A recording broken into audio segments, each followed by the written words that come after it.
Good afternoon. My name is Abigail Yee. I'm a senior from Cincinnati, Ohio, and I'm studying financial management, and I have the honor of introducing our speaker for today. Brian T. Kennedy is president of the American Strategy Group, a think tank dedicated to understanding the strategic threats to the United States. A graduate of Claremont McKenna College and a member of the Independent Working Group on Missile Defense, Mr. Kennedy is chairman of the Committee for the Present Danger, China. He is a board member and senior fellow of the Claremont Institute, where he served as president from 2002 to 2015 and directed its Golden State Center in Sacramento, its national security project, and served as publisher of the Claremont Review of Books. He has written widely on national security affairs and public policy, including in the Wall Street Journal, the Federalist, the American Mind, Imprimis, Investors Business Daily, and Real Clear Politics. He is the author of Communist China's War Inside America and co-author of The CCP is at War with America, a Team B report on the COVID-19 biological warfare attack. Please join me in welcoming Mr. Brian T. Kennedy.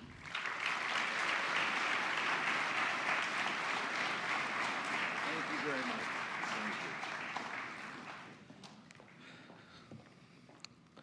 Thank you very much for that kind introduction. Good afternoon, everyone. It's a pleasure to be here at Hillsdale College. I'm sure this is going to be a very friendly audience. We'll see. No, thank you. Yeah, no, I appreciate that. Yes. Yes, I gave a talk yesterday to some of the grad students in R.J. Pistrito's class.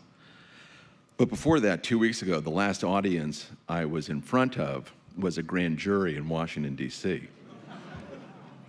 I was one of the 30 people that was subpoenaed from Trump world regarding the January 6th and the relationship of my investigation and other people's investigation of the election in November of 2020.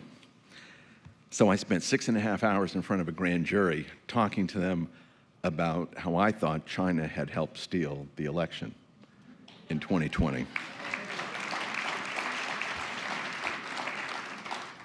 Thank you. That's sort of gratuitous, of course, but there were a lot of nodding heads in that grand jury in Washington, D.C. Even in Washington, D.C., I think people believed that there was something wrong.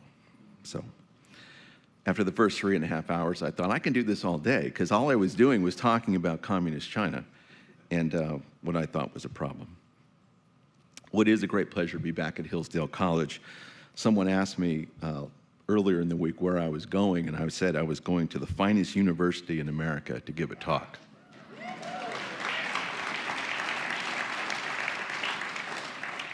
I'm very proud of what my old colleagues Larry Arnn and Doug Jeffrey and Tim Casper and Tom West and Mickey Craig and R.J. Pistrito and so many others have built here. It's a really great honor and privilege. Thank you.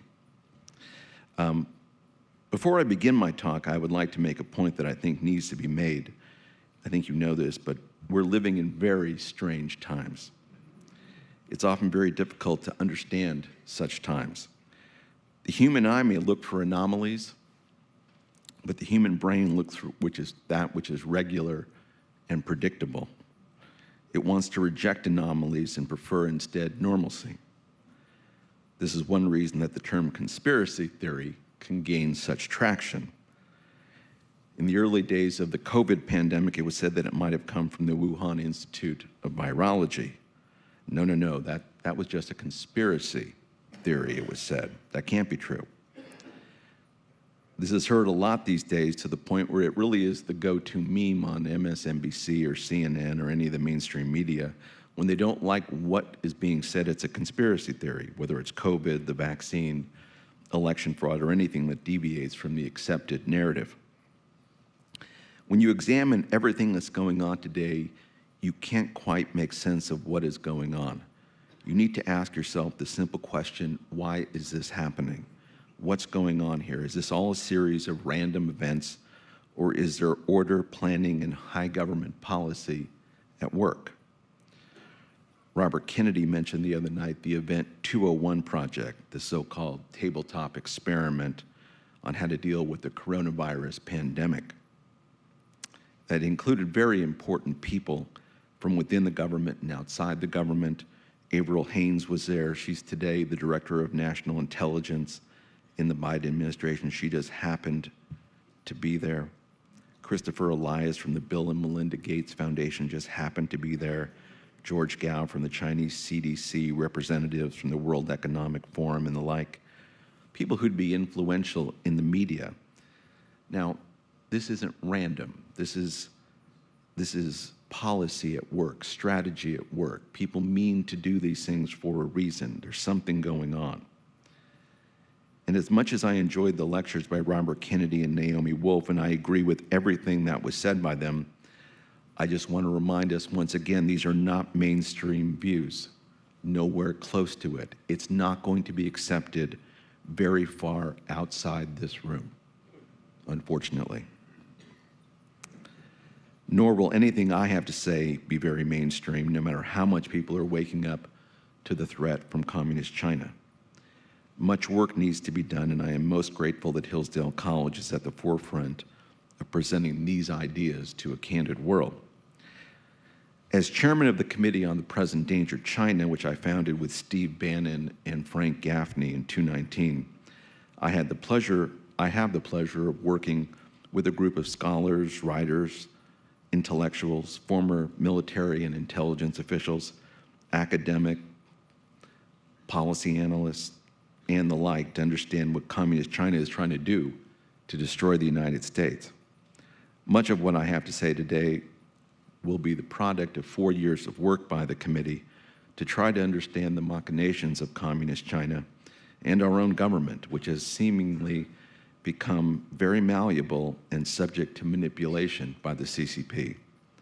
I would humbly argue that for the last 3 years, the United States, with everything the United States has experienced, has been an exercise in information, political, and psychological warfare aimed at the American people, both from abroad and from forces here at home.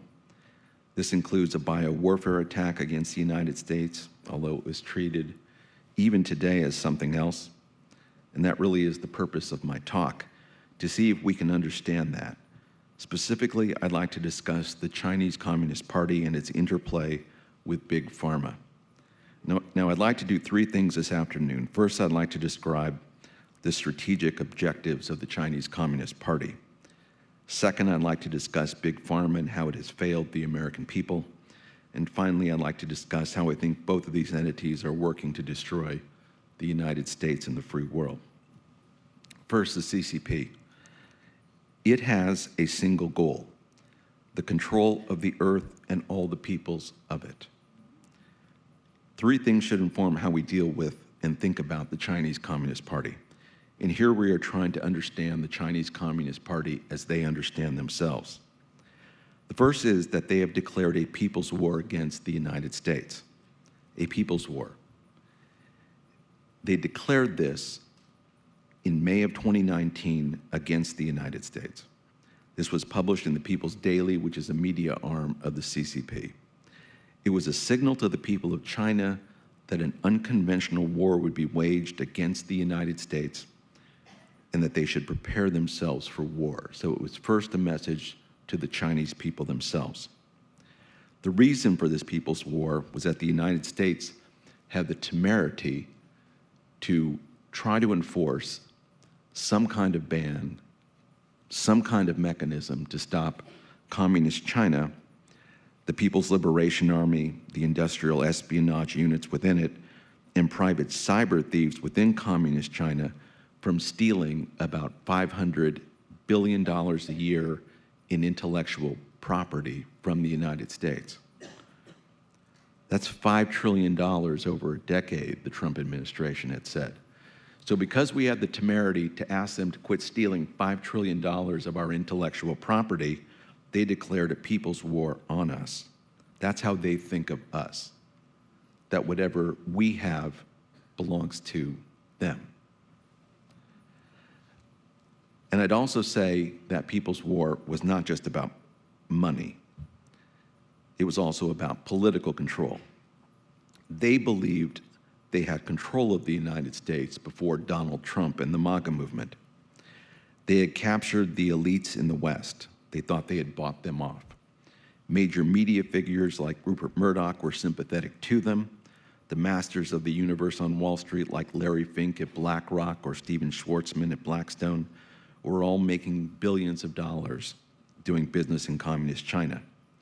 They, the CCP, believed they had complete control of the oligarchs in the United States. That much was clear. The MAGA movement and Donald Trump, however, represented something different. It represented a genuine resurgence of American nationalism. It represented an awakening for the American people. The communist movement that has operated in this country for the better part of a century was having a lot of success prior to Donald Trump.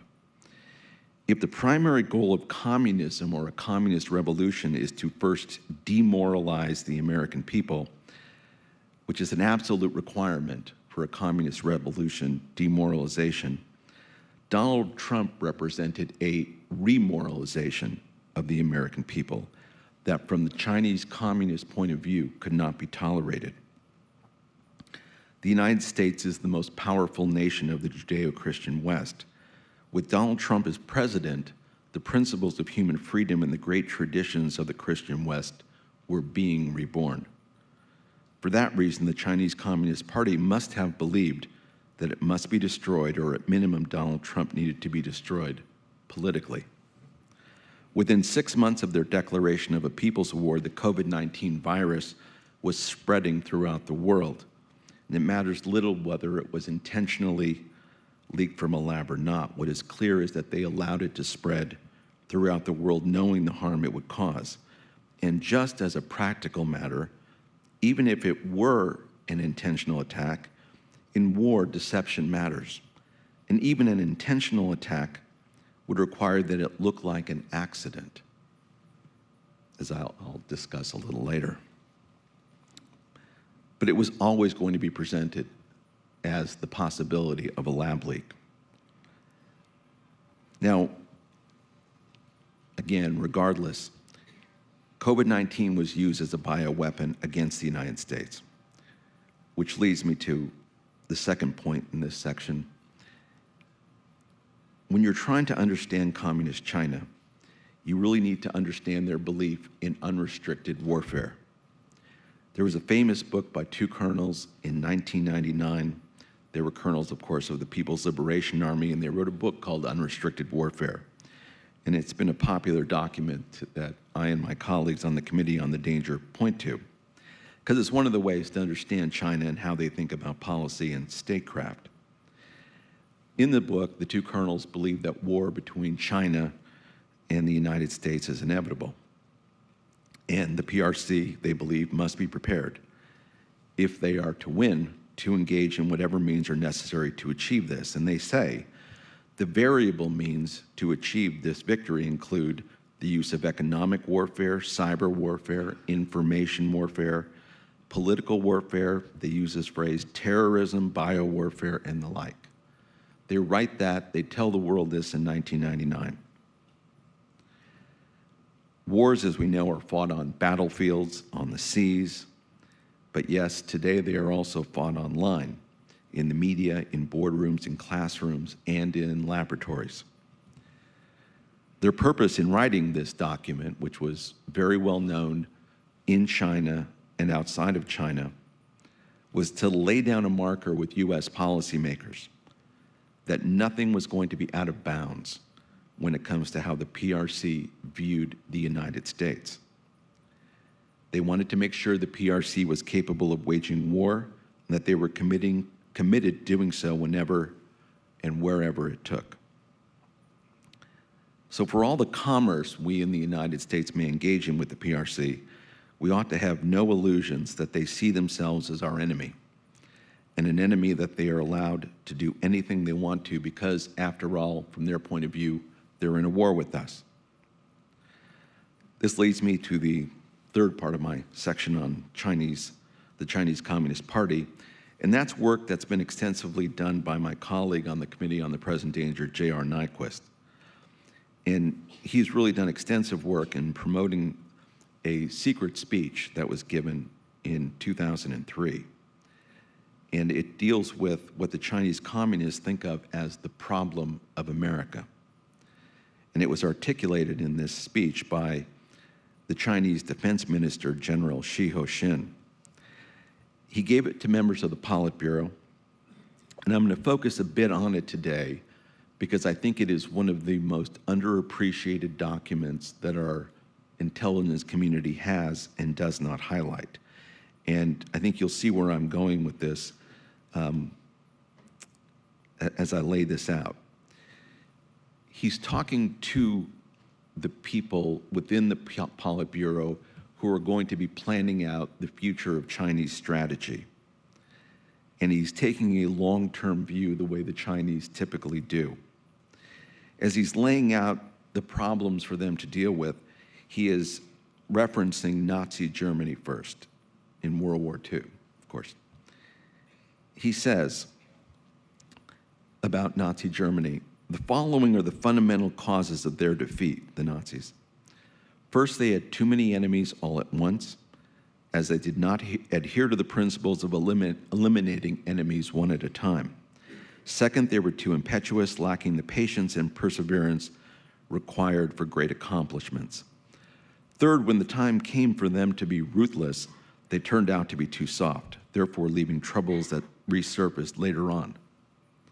So just for perspective, Shi Ho-shin believes the Nazis were inherently, as he says, too soft to win the Second World War.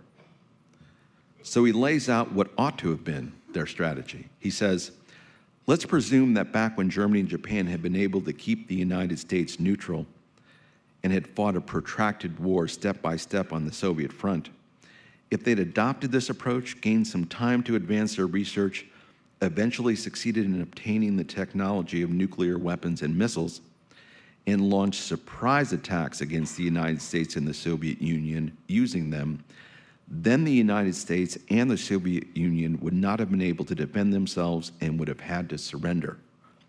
Little Japan, he says, in particular, made an egregious mistake in launching the sneak attack on Pearl Harbor.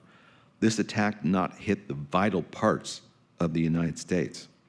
Instead, it dragged the United States into the war, into the ranks of the gravediggers that eventually buried the German and Japanese fascists. Pretty interesting, the way he thinks of that. He goes on to say, ostensibly in comparison, today's China is alarmingly similar to Germany back then. Both of them regard themselves as the most superior races. Both of them have a history of being exploited by foreign powers and are therefore vindictive. Both of them have the tradition of worshiping their own authorities. Both of them feel that they have insufficient living space. Both of them raise high the two banners of nationalism and socialism and label themselves as National Socialism. Both of them worship one state, one party, one leader, and one doctrine. He's comparing himself in this to the Nazis.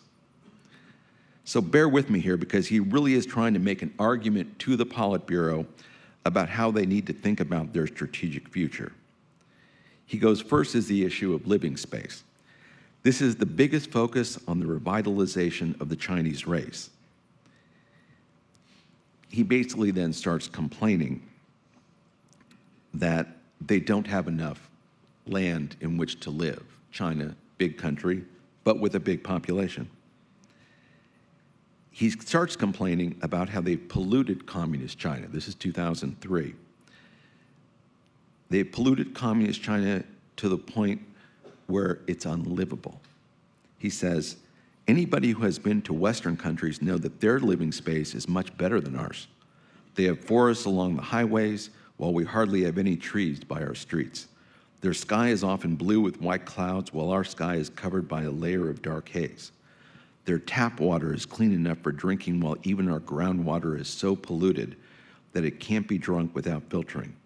They have few people in the streets, and 2 or 3 people can occupy a small residential building. In contrast, our streets are always crawling with people, and several people have to share one room. So he's establishing in this story their resentment of the West, that they should have these resentments against the West. He goes on, from the perspective of history, the reason that China is faced with the issue of living space is because Western countries established colonies ahead of Eastern countries. Western countries established colonies all around the world, therefore giving themselves an advantage on the issue of living space. To solve this problem, we must lead the Chinese people outside of China so that they could develop outside of China. Now, this is a really important point, for it does to be the beginning of a change in Chinese strategy, at least when it comes to their public presentation. Now, it's often said the Chinese are not an expansionary people, that they're an inward-looking people. They've been around for 5,000 years, and they've not expanded beyond where they currently are. That's the narrative we're told of communist China. But General Xi makes this point. He says, there's no need to worry about this issue. Comrade Mao Zedong said that if we could lead the Chinese people outside of China, resolving the lack of living space in China, the Chinese people will support us. At that time, we don't have to worry about the labels of totalitarianism or dictatorship. So already in China, they were feeling criticisms of totalitarianism and dictatorship within China. And so he says, as a practical matter, whether we can forever represent the Chinese people depends on whether we can succeed in leading the Chinese people out of China. After some deep pondering, we finally come to this conclusion. Only by turning our developed national strength into the force of a first striking outward, only by leading people to go out can we win forever the Chinese people's support and love for the Communist Party. Our party will then stand on invincible ground, and the Chinese people will have to depend on the Chinese Communist Party. They will forever follow the Communist Party with their hearts and minds, as was written in a couplet frequently seen in the countryside some years ago, listen to Chairman Mao, follow the Communist Party. So for him, expansion outside of China is critical. That is the thing that matters. He says, what is the third issue we should clinch firmly in order to accomplish our historical mission of national renaissance? It is to hold firmly onto the big issue of America.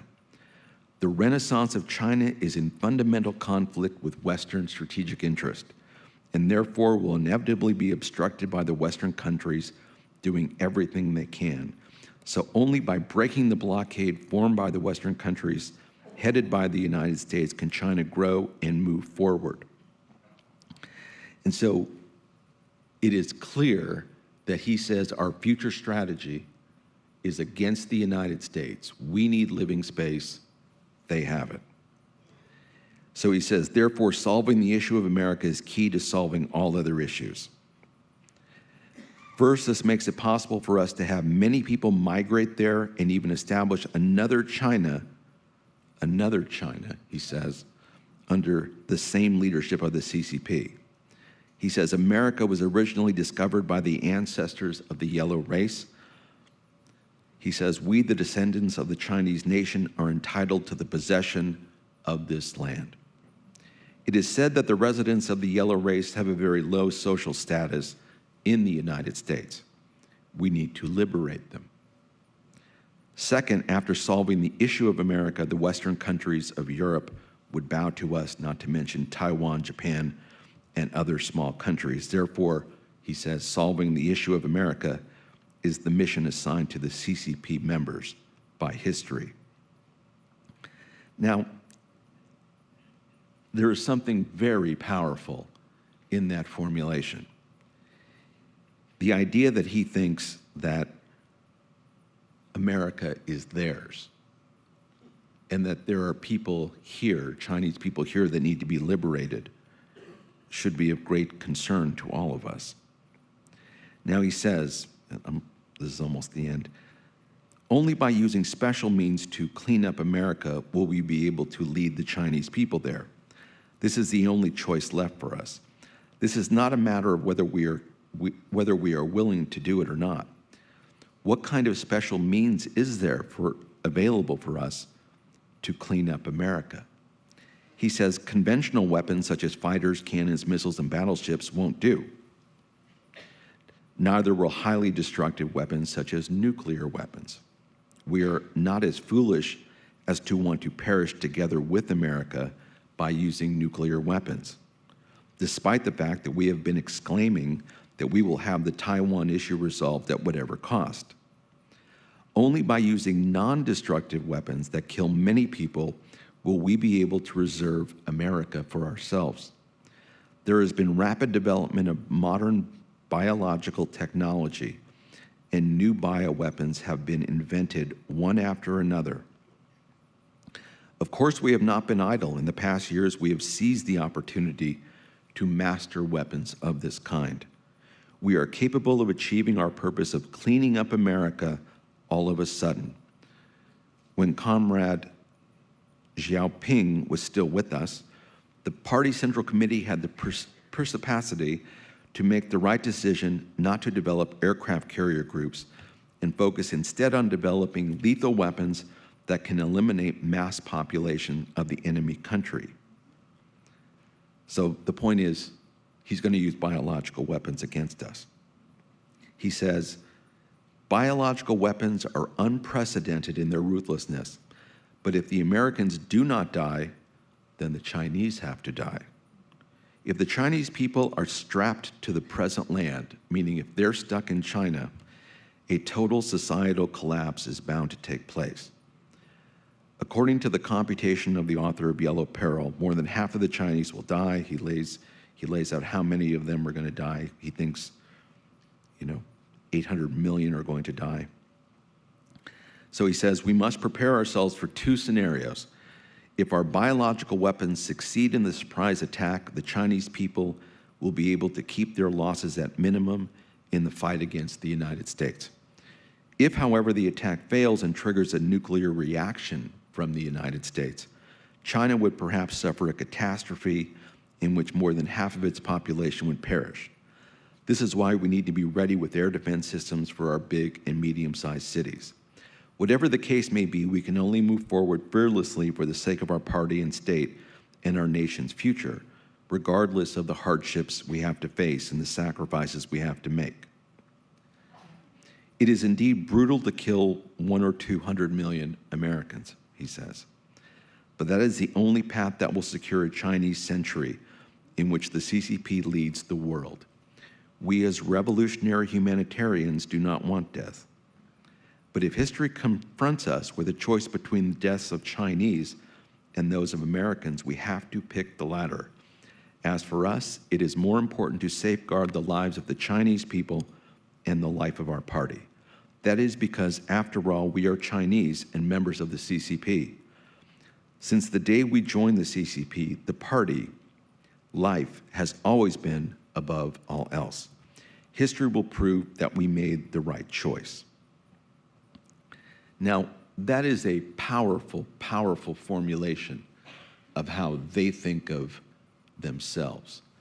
And the idea that they describe using biological weapons against us has a way of, in my mind, it gives some logic to everything we've been living under for the past 3 years. That whereas we, the United States, and Robert Kennedy did a great job of laying all the concerns we had about biological weapons, whereas he laid out why we wouldn't want to use them, even if the CIA had them, the Chinese have no illusions about any of this. They think, if we really want that place, America, with its, the fertile lands that we have, the beauty of it, but just the economic capacity of it, why would we want to destroy it with nuclear weapons? Why not just kill the people? And the way you kill the people is with biological weapons. But here's something that he says, as he concludes his speech that I found the most interesting, if you can believe it. He talks about, in 1995, a meeting of the Gorbachev Foundation in San Francisco, 1995. And he says, this is a shocking U.S. conspiracy. So this is a meeting of like the World Economic Forum types, but back in 95, it's Gorbachev's foundation. He says there are 500 business leaders there, important statesmen, economic leaders, scientists, George W. Bush, who said who was not the president. Baroness Thatcher was there. Tony Blair was there. Zbigniew Brzezinski, George Soros, Bill Gates. They were all there, he says, and this is true, I did investigate this, from September 27th to October 1st in 1995. And they're talking about the world's population, among other things. It's a very sort of future-looking meeting of all these world leaders, not unlike what the World Economic Forum and George Soros and Klaus Schwab do today. But back then, in 1995, they basically come to a conclusion at this conference that the planet, the economic productivity of the planet could be done by about 20% of the population. So that 4/5 of the planet, 80%, would, these are General Xi's words now. He says, the people in attendance thought that this excess 80% population would be a trash population, and a, quote, high-tech means should be used to eliminate them gradually. Now, this kind of a conversation was actually had in 1995 in San Francisco by these types. Now, I'm not saying George Bush believed any of this or Baroness Thatcher or anybody else. But when you get these globalists together, I'm not saying those are globalists, but when you get people who are looking in this global way together, there are always going to be some who believe that the world's overpopulated and that we have to do something about it. So from the point of General Xi, he's saying, we've polluted China to the point where it's unlivable. They need living room, not unlike the Germans, Lebensraum, that it's going to take pressure off them politically with the Chinese people if the Chinese people can go outside their borders, that they're eventually going to have to fight the Americans anyway, that America is essentially the only country standing in their way. And so they're going to use biological weapons to take America down.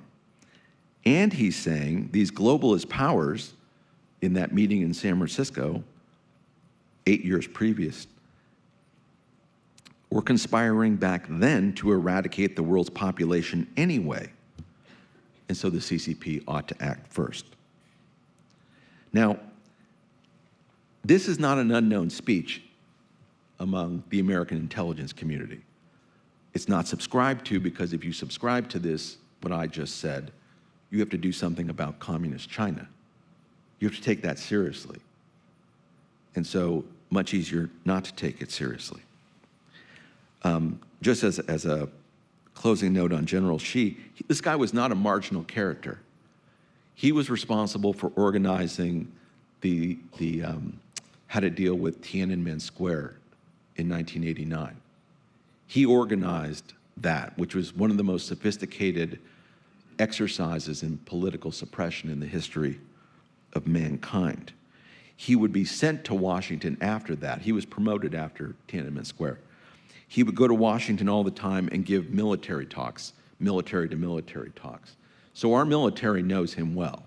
They know he's a serious guy. And I spent time on this, a lot of time on this, because if we're going to win the war we're in with them, we need to understand that this is how they're thinking about us. They're thinking about not merely hurting us, but potentially killing all of us and taking North America. And they think about it not in terms of sort of some like native hatred of the United States, but they're saying, essentially, we've destroyed China, we need to go somewhere else. If we're going to have to fight a war with the Americans anyway, because they're the only thing standing between us and global domination, we might as well start now. And one could argue they've spent 20 years preparing for that. Within that context, in my time remaining, I'd like to focus on Big Pharma and its relation to that. Because if you're China, would you have an interest, if you're about to engage in biological warfare, would you want to co-opt Big Pharma? One would have to think that wouldn't be a crazy idea. In this country, we've promoted Big Pharma in a variety of ways because any nation like ours should have an advanced industry where we can investigate the best medicines. We today, as has been discussed during this conference, we in America have invested billions of dollars in universities, laboratories. We put money into all sorts of research to develop new pharmaceuticals to deal with all sorts of diseases. And we should have been focusing as well on the supply chain. Now, the government agencies, it appears, were co-opted by Big Pharma. In a properly functioning republic, it wouldn't be crazy to put public monies to encourage Big Pharma to invest in certain things. But as to be expected, we screwed that up as a nation. We put money into Big Pharma, and Big Pharma did what it wanted to do, not what was good necessarily for the American people. For the last half century, we have substituted, in my judgment, common sense for pills. Now, without the communists raising a finger, we're becoming ever obese as a society. Instead of encouraging people to lose weight and exercise, we give them pills to lower their cholesterol and blood pressure. Not crazy if they have high cholesterol and high blood pressure, it is thought. But because the body doesn't react well to that pharmacology, an array of other problems occur within human beings. And so Big Pharma has been in the business to make money by dealing with all the problems that either one set of drugs cause or that vaccine causes. And I think Robert Kennedy Jr. had an excellent treatment of all that. And you can see Big Pharma has gotten so rich that, you watch any sports or TV show and it's sponsored by, commercials are by, Pfizer, Moderna, Novartis.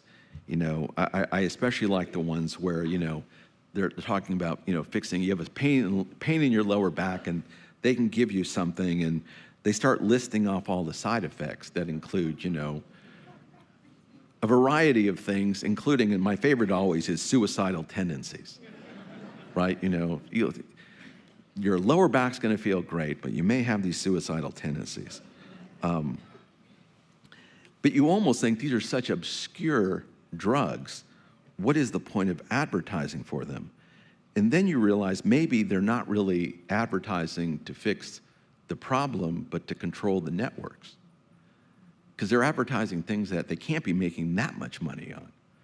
But if they control the networks by subsidizing all these TV shows, everything is, brought to you by Pfizer, then that has a corrupting influence.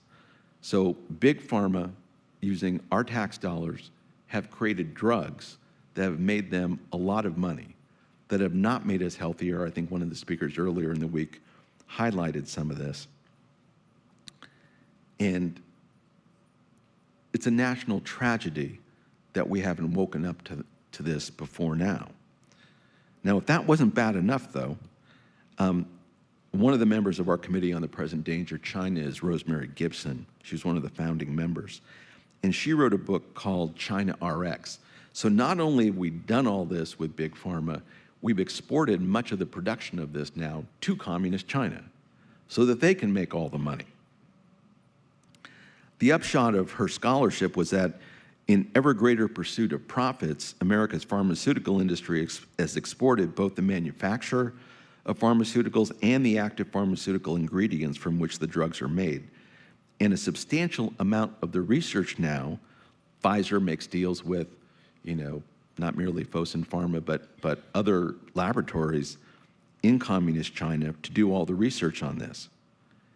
So it was not just that we would find a place to make the drugs at a lower cost, but we would take a thriving industry a real industry in America to try to research, chronic illness and disease and things that are really bothering us, and things that we might be able to deal with, and we take those billions of dollars worth of jobs in America, and we export that to communist China.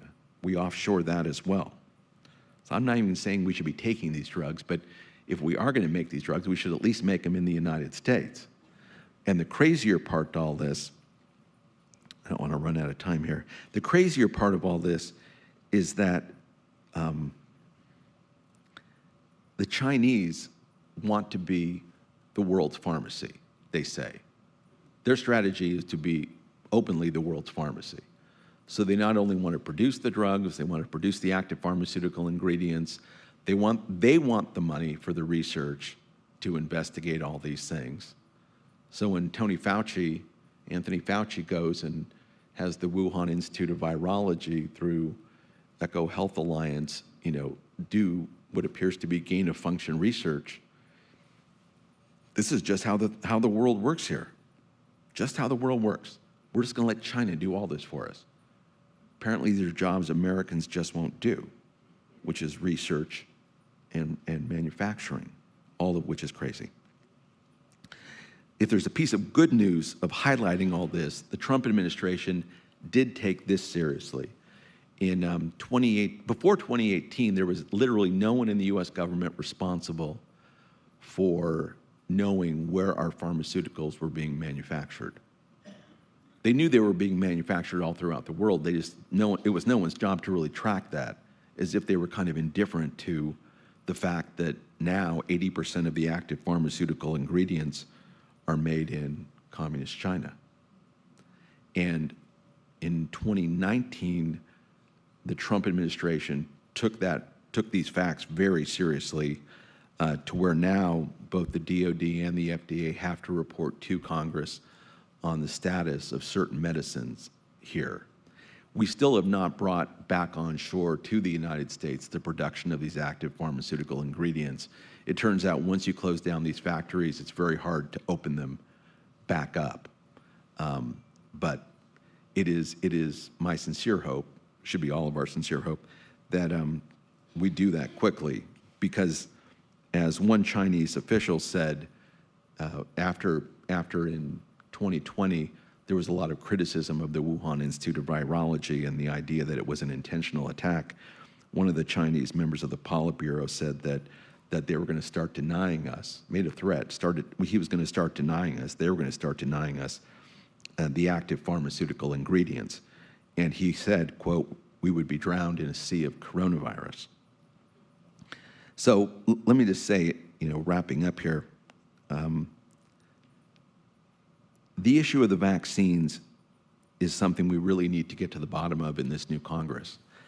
I think what President Trump was promised from Pfizer and Moderna was not what we actually got. I don't think there was any time when someone said to President Trump, and I think Peter Navarro affirms this in some of the things he's written, we're going to give you an mRNA, gene therapy. He was promised an honest-to-God vaccine of the kind that we took when we were kids for a variety of things. And so this was a new thing. He was promised something that was a traditional vaccine that was going to save America's lives. Now, I do think he had a faith in modern science that we now know was unwarranted, that I'm not sure he fully appreciated just how corrupt our government agencies, led by Tony Fauci in part, were in dealing with all this. And that seems to me a great political tragedy that we need to consider. And I think before Congress, Albert Bourla, from the CEO of Pfizer, who I should note is a veterinarian, nothing against veterinarians, but he's a veterinarian, and Stefan Bancel of Moderna, they should be asked how these mRNA gene therapies got to be our vaccines. because as a practical matter, that just simply doesn't make any sense. So let me conclude. I think what we're seeing here is a matter of high government policy by communist China and what I would term the demonic forces of globalism that are within the organizations like the World Economic Forum. I think we're seeing with all of these an effort to depopulate the planet. The World Economic Forum and writers like Paul Ehrlich have raised the specter that we're overpopulated, that there's some 8 billion people, and that we should really only have 500 million or a billion. If you look at that number from that 1995 conference, that number is roughly a billion, right? There's a group of people on this planet, whether they're communist China who would like America or the World Economic Forum or radical environmentalists who think we're overpopulated, and now they're going to take it upon themselves to remake this world. And so from a big pharma point of view, if you want drugs that'll lower your cholesterol, we can produce those. If you want drugs that will lower the population, we can do that too, right? We'll put this or that into this vaccine. We'll put this or that into this drug. It's not about money, it's about power. Big Pharma is going to follow whatever government on this earth is willing to give them the power to do what they do. And perhaps I'm a little over the top by calling this demonic, but I think there's a demonic force here, because there's no other way to explain.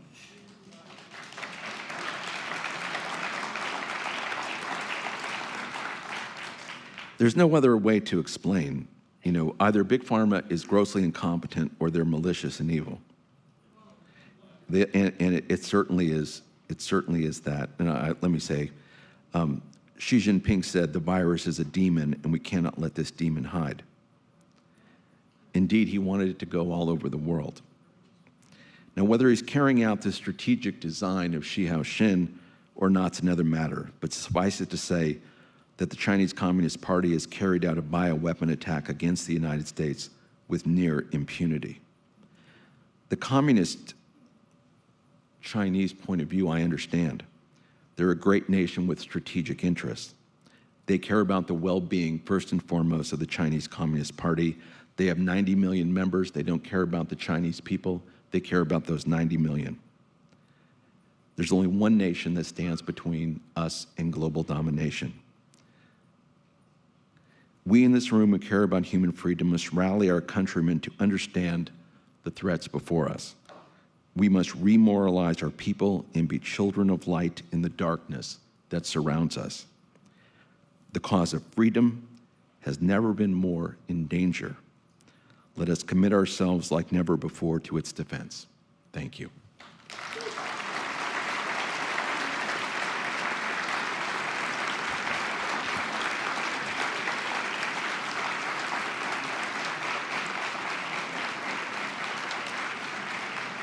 Thank you. Thank you. Thank you, Mr. Kennedy. We now have time for some Q&A. Thank you. If you have a question, please make your way to the microphone, and student questions will be given preference. As I am aware, China's modern geopolitical moves on a global stage include opening ports and trading posts in areas of Southeast Asia akin to European trade companies, ports that they had owned during the Century of Humiliation for the Chinese. So with this happening, with China taking trade ports in Southeast Asia and many major trading areas, what should the U.S.'s geopolitical maneuvering be in regards to trade and tariff policy with countries such as Singapore or Indonesia? It's a good question. I mean, the thing is, China, we're a commercial republic. We want to trade with the world. Free trade has done a lot of good for us. It did more good for us when we were also manufacturing things and selling things around the world. When you combine free trade with restrictive manufacturing and environmental and regulatory policy in this country, it's very hard for us to engage in the kind of free trade that made us so prosperous, even though we are a very prosperous country. The Chinese have seen that we're taking a step back in the world. So through their Belt and Road Initiative, they've been expanding everywhere, making all sorts of trade deals, buying up all sorts of raw materials in all the countries. In any country that will make a deal with them, they'll do business with. And that Belt and Road Initiative has a real way of co-opting all these small countries, because the Chinese have perfected corruption. They know how to pay off the elites in any given country. They get a trade deal, they get a deal to buy a port, a railway, to build these kind of things. The leader of the country, the handful of people who run the country, get paid a boatload of money.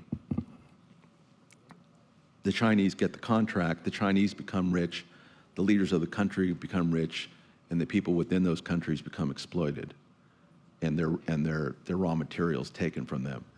And the Chinese have perfected that, and they're very effective. And we, the United States, who are concerned about being a commercial republic, need to take that seriously and challenge the Chinese wherever we can, because most of the time they're using methods that are illegal from our own standards to achieve these deals. Yes. So, Mr. Kennedy, of our multi-trillion dollar national debt, I know a good portion of that is owed to China. Is China exploiting this? Like, don't they care that we owe a lot of money to them? And just what are they doing about that? Yeah, it's a great question. The answer is no. I mean, right now we have a $31 trillion national debt going up every minute, and the Chinese today have 800 billion of that. So, you know, if it were 8 billion, 8 trillion, and they owned $1 trillion, that'd be one thing. They own 800 billion of 31 trillion. The bigger crisis in America is the fact that Americans today invest 4 to 7 trillion, this is a crazy number, 4 to 7 trillion in Chinese equities. So people in this room, you've heard this from my colleague Roger Robinson as part of the work on the Committee on the Present Danger, in your investment portfolios, most of the time, unbeknownst to you, you will invest your own hard-earned dollars in index funds that are invested in communist China to the tune today of $4 to $7 trillion, which should be just a crime. So the idea that they own us because they own 800 billion of our treasury debt was something that they have promoted pretty effectively. And I will say, just as a practical note, we, the United States, have owned, citizens of the United States own the defaulted sovereign debt of the PRC that they've never paid on, that is in excess of $1 trillion. So most of this is a real head scratcher. We're not doing anything to hold China to account on anything. They steal our intellectual property. They, exploit our markets in a variety of ways. They get our Wall Street titans to invest in them, and no one's watching what they're doing. That's how, unfortunately, corrupt a country we are. Yes. Hi, thank you very much. I don't know if this is fake news, but I have read in many places that the number of members of the Communist Party in China is dropping significantly. And also in the 1990s, David Aikman wrote a book called Jesus in Beijing, where I learned in that book that there are actually more Christians in China than the rest of the world combined. So I'm wondering I don't know what my question is, but maybe to comment on that. Like, what is the role of faith and in the conversion of the Chinese people, given this scenario? Yeah, I would love for it to be true that were so. I don't see any evidence that the Chinese Communist Party is declining in numbers, and it seems to be getting ever more powerful. It has 90 million members. The Chinese students that you see in the United States, from mainland China, there's about 300,000. It used to be more before COVID. These are the children of the Chinese elite. They're the future masters. They're part of the effort to steal that $500 billion a year. They're making plenty of money. They're growing in number. Does China have a population problem? Yes, they do, but not among that wealthy elite. Christianity in China is still being suppressed. The Chinese Communist Party, they actually believe in communism. They believe that atheism is their strength. Their strength. Atheism and unity are the two phrases that they often use. And so they've managed to suppress Christianity's, there. And they've also managed to corrupt the Catholic Church, which has, all sorts of outlets there. And the Catholic Church even has not been able to navigate their way around that. Yes, sir. All I can say is, wow. I'm trying to find a bit of optimism here. I have personally no hope that our federal or national government is capable of dealing with China under its current construct, that, in my opinion. Right. However, your colleague, Steve Bannon, often talks about, I'm from Brooklyn, so my Asian accent probably isn't very good, Lao Bai Zhang. He claims that in 1984 or whatever it was with Tiananmen Square, if the United States had supported the Lao Bai Zhang, that China would be done back then.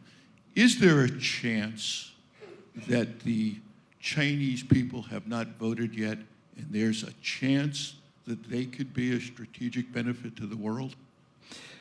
I think that's a fabulous question. Steve is an optimist, I will say. The Dark Lord is an optimist. I'd like to think that Chinese people would rise up. There's plenty of reason for them too. You saw a lot of evidence of the potential for them to rise up in some of these lockdowns. I think they followed this zero COVID policy. I thought that was mostly theater. I thought that it was mostly designed to see how the Chinese people would respond to lockdowns, because they might actually have to engage in lockdowns in China in the event that they invaded Taiwan. There was another recording of a private meeting in China last year among a Communist Party cell in the southern part of China, and they were talking about the potential, if they did invade Taiwan, of major riots in the major cities, and the need to engage in what sounded like, 18 months, 24 months of preparation internally to deal with the police, have their own police deal with the internal population in the event of an invasion of Taiwan, which would suggest that Steve may be onto something there, that the Chinese people will not sit idly by under every circumstance. But we also know that the communist government there is not afraid to kill their own people. And they make a big point often. They've killed, in the last 100 years, they've killed over 100 million people.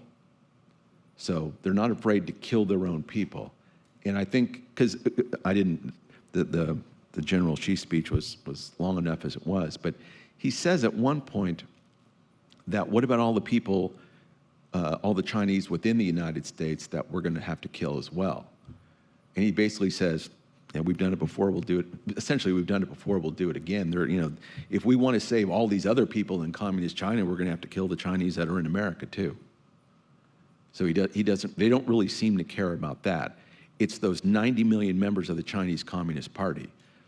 Now, this is true of everything that we're dealing with. It's a fraction of 1% of this global elite that are trying to tyrannize us. There's more of us than there are of them. We sit idly by, they win.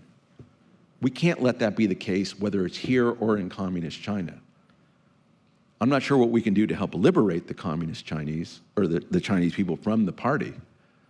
And we pray that they do it themselves for the sake of the whole world. But my main message is that we in America have to wake up. We have to liberate this country. We're an occupied country right now. We're not living in a republic. We now have time for one more question. In 1989, I found myself in Beijing, China, opening the first chiropractic clinic there. And I was there during the Tiananmen Square incident. I love chiropractors. And we would go down to the square before the whole lockdown happened to hang out with the students. And I would walk around, and I'd have a Chinese translator with me. And if I stopped moving, they would close in and they would just start firing questions in Chinese to the translator. And you know what those questions were? How do you do your democracy? How do you elect a president? They wanted me to go back to civics class and like spell it out for them. So when I hear your comments and I think about those exact human beings that I encountered and their just thirst for freedom and democracy, and what I saw happen just days later where we're in the square, everything's peaceful. Everything was completely peaceful. The crime rate was way down. The car accidents were way down because they were just bicycles. And the 5 abreast soldiers come marching down the alleyway and turn into Tiananmen Square, and they had no guns. They were unarmed, and the people were so angry, and they just tore at them. And then they could say, oh, look at the hooligans in Tiananmen Square. So I guess my question is, if we think of the individual human beings, and if they could have gotten out and gotten to America, they would have embraced this. They don't want that. No, So- I believe it's a great question to close on. I don't think they want that. But here's what I think may have happened in Tiananmen Square. That the Chinese saw that there was a spirit of democracy and freedom within their own people. And they might have organized Tiananmen Square so that those people you talk to, that they rose up. That the communists are very sophisticated politically when they engage in political war. They do it in such a way as to expose, for instance, if I'm right about this speculation, about Tiananmen Square, because it was General Shi Haoshen who organized this, the same person who's talking about the biological warfare. He organized essentially Tiananmen Square. And it was very possible the way he organized it was to have people incite those good people within China who believed in democracy and have them rise up so that then they could then be crushed.